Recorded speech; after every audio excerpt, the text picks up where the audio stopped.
Bonjour et bienvenue dans Histoire pour les grandes personnes. Je vous retrouve cette semaine avec grand plaisir pour vous raconter une nouvelle histoire. Vous pourriez penser qu'elle ressemble à l'épisode 3, les 3 sagesses. Et en fait, elle est éminemment différente.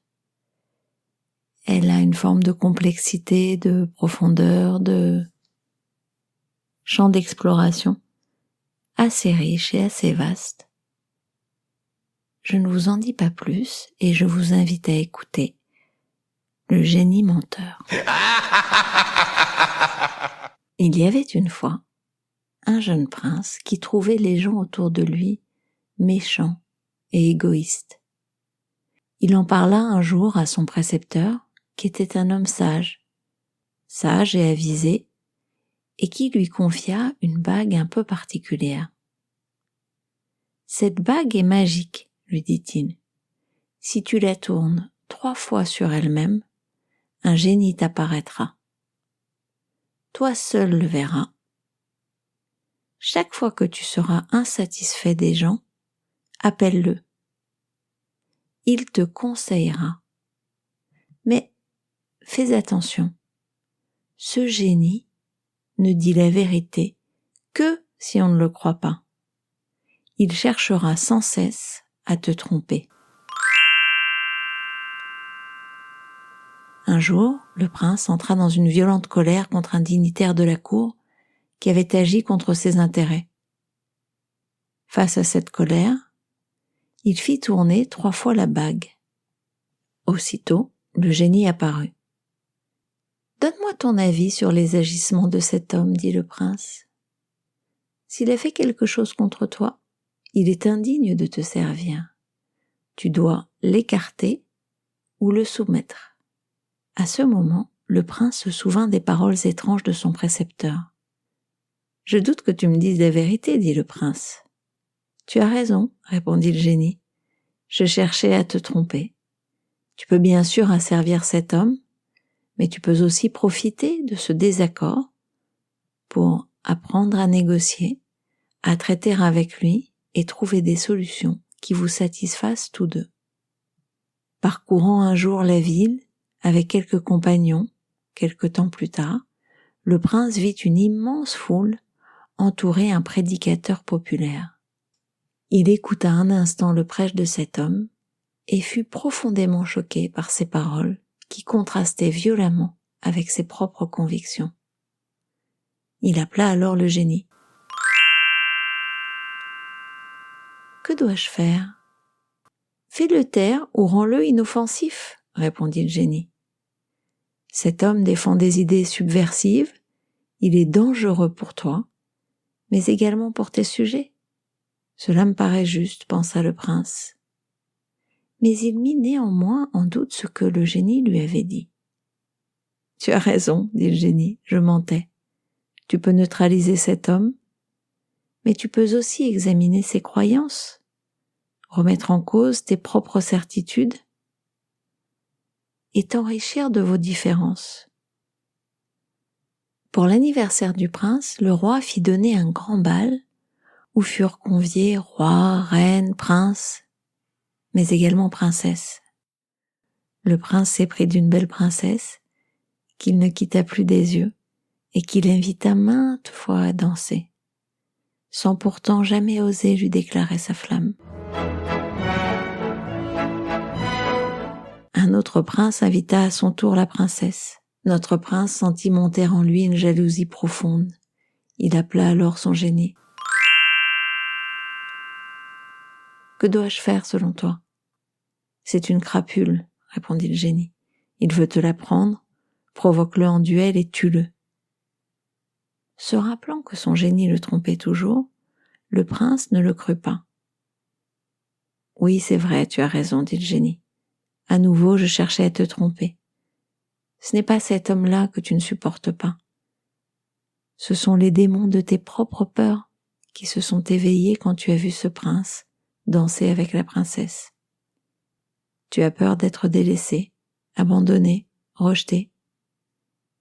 Tu as peur de ne pas être à la hauteur. Ce qui se réveille en toi, dans ces moments pénibles, te révèle quelque chose sur toi-même.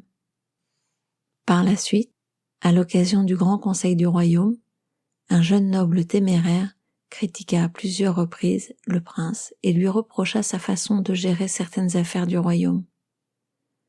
Le prince resta cloué sur place face de telles attaques et ne sut que répondre. L'autre continua de plus belle et à nouveau le prince se tut, la rage au cœur. Il fit venir le génie et l'interrogea. Dépouille-le de ses terres, ôte-lui ses titres de noblesse. Cet homme cherche à te rabaisser devant tes conseillers royaux. Oui, bien sûr, tu as raison, dit le prince. Puis, comme à l'habitude, il se ravisa et se souvint que le génie mentait. Dis-moi la vérité. Je vais te la dire, rétorquait le génie. Même si cela ne te plaît pas, ce ne sont pas les attaques de cet homme qui t'ont déplu, mais l'impuissance dans laquelle tu t'es retrouvé et ton incapacité à te défendre. Le prince médita ces paroles, puis poursuivit sa vie, son chemin. Mais un jour, alors qu'il était dans une auberge, il vit un homme se mettre dans une colère terrible et briser table et chaises. Il voulut punir cet homme et demanda bien sûr conseil au génie. Punis-le, cet homme est violent et dangereux.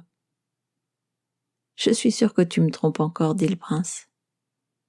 Oui, c'est vrai, cet homme a mal agi, mais si tu ne supportes pas sa colère, c'est avant tout parce que tu es toi-même colérique et que tu n'aimes pas te mettre dans cet état. Cet homme, cet homme est ton miroir. Un peu plus tard dans la journée, le prince vit un marchand qui voulait fouetter un jeune garçon, accusé à tort de lui avoir volé un fruit. Il arracha le fouet des mains du marchand et était sur le point de le battre lorsqu'il se ravisa. Il convoqua le génie. Que m'arrive-t-il? Pourquoi cette scène m'a-t-elle mis dans cet état? Cet homme mérite le fouet pour ce qu'il a fait, lui répondit le génie. Me dis-tu la vérité? Non, bien sûr, dit le génie. Tu as réagi si fortement parce que l'injustice subie par ce garçon t'a rappelé une injustice semblable subie autrefois. Cela a réveillé en toi une vieille blessure. Alors, le prince réfléchit à tout ce que le génie lui avait dit. Si j'ai bien compris, dit-il au génie, en fait, personne ne peut m'énerver, me blesser ou me déstabiliser. Le génie lui répondit ceci. Ton agacement face aux autres est comme un feu qui s'allume en toi et qui peut te brûler, te consumer, te détruire. Mais il peut aussi t'illuminer, te forger, te façonner et faire de l'autre un allié sur le chemin de ta transformation. Toute rencontre difficile devient alors une confrontation avec toi-même, une épreuve, une initiation. Le prince, qui écoutait attentivement, posa une dernière question. J'ai besoin de savoir encore une chose. Qui es-tu? Je suis ton reflet dans le miroir.